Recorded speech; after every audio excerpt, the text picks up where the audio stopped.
Let's bring in Kristina Hooper now into this conversation. She's the Chief Global Market Strategist at Invesco. She's joining us this morning from Atlanta. Kristina, so good to see you. Thanks for being with us. We just heard from Julie. This has been a broad-based sell-off, not just equities. We're seeing it throughout commodities, in traditional hedges like gold. Is it safe to say that panic has set into this market? I think it's safe to say, yes, that panic has set in. I don't think it's that surprising, given that market participants are really out of their area of expertise when it comes to things like health scares. Kristina, do you think a potential emergency meeting from the Fed where they could cut rates, does that help just stop this selling? I think it absolutely could. I think even hearing comments from the Fed suggesting that they are ready to act soon would do a lot to stem the tide of panic that we're seeing right now. Kristina, you know, when you look at it in its totality, it's pretty dramatic. Just a little over a week ago, markets were at an all-time high. It has taken just 6 days for the S&P 500 to fall 10% into correction territory.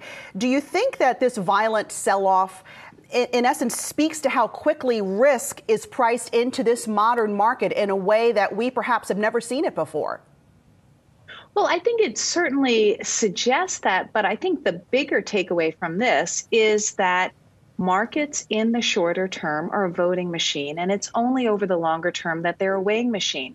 And when market participants don't know what's happening, when there's not a lot of visibility and it's outside their area of expertise, this is the kind of thing that can easily happen.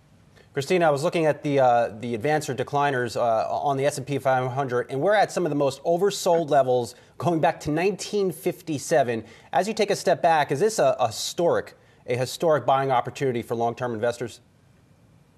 Well, because there is still a real element of panic in markets, we could certainly see stocks move lower.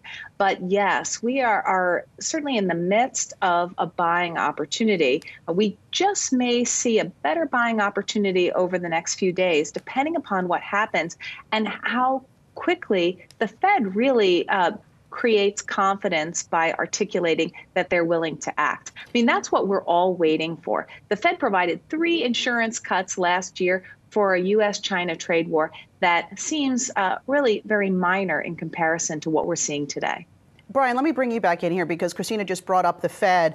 I mean, will the pressure just be so great on Jay Powell and company that they're going to have to move on March 18th? Yeah, well, this is the problem that the Federal Reserve likes to refer to as the Hall of Mirrors problem, which is that do financial market conditions, like a tightening as we're seeing, does that drive the onus for the Fed to move policy, or is it Fed policy that drives where markets go? Right. Fed policymakers don't want to say that we're making changes just because the Dow is down by 1,000 points, right? But if the Dow is down by 1,000 points, maybe that's telling you something about how tight the financial market conditions are. If the Fed wants to loosen that through rate cuts, they could do that. They did that last year. When we talk about the insurance cuts to trade policy was similar to the coronavirus from the perspective that it's an exogenous shock that you can't easily model into whatever the Fed has usually done before. It's not like inflation readings or anything regarding its dual mandate directly. So it's a very similar case here with the coronavirus. They could try to insure the U.S. economy by implementing these cuts. But I think, as Kristina was saying, just even messaging that, even if they don't call that emergency meeting, if they still hold pat on having that decision on March 18, they could at least signal that they'd be open to it. But do they signal maybe more selling? If they hold an emergency meeting, that could suggest more bad things ahead. It could. Again, for what it's worth, a lot of market psychology here. A lot of market psychology. Having an emergency meeting would be relatively unprecedented. And I think for right now, based on what we've heard from Fed commentary, it'd be hard to imagine a scenario where, at least for right now, based on what I've heard, the Fed would have public speeches saying we're watching this and we don't consider this a material change in the outlook, and then call an emergency meeting. So for right now, it sounds like they're still holding steady to that scheduled date of March 18. But until that point in time, what will we hear from the Federal Reserve? For what it's worth, there are no Fed governors scheduled to speak basically through that time. Some Fed presidents could, but there are no governors currently scheduled. Kristina, do you think there is any appetite here at all to buy on the dip on a Friday with so much uncertainty swirling around this virus ahead of the weekend?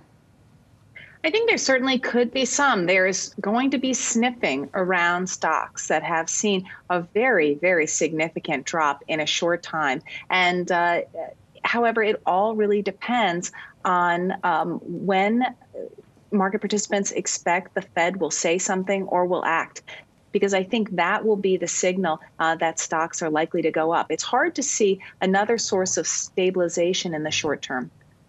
All right, we'll have to leave it there. Kristina Huber, thank you so much.